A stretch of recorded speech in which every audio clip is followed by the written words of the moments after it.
Hello, good morning everyone. So we are here together with our students from BSc 1C. So they have their own product which is the magnetic field lights. So all of the members together with their leader will be explaining of what are their product all about.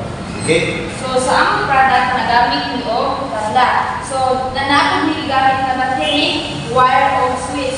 So kaning switch kung imo ni i-on na possible nga dili siya masiga dayon pero imo i-on ang battery ay on siga siya. So tara example. I-on mo siya. Oh, tara, nasiga siya. Pag ipalayo ng magnet, dili siya masiga. Pwede na po nimo siyang ipatong para masiga. Kung dili ka para dili ka puyo gamit butang lang mo na. Kay kapoy mo kay hawid ko wala na makuminti so ana Wala. Sige, Katura, thank you, and God bless everyone.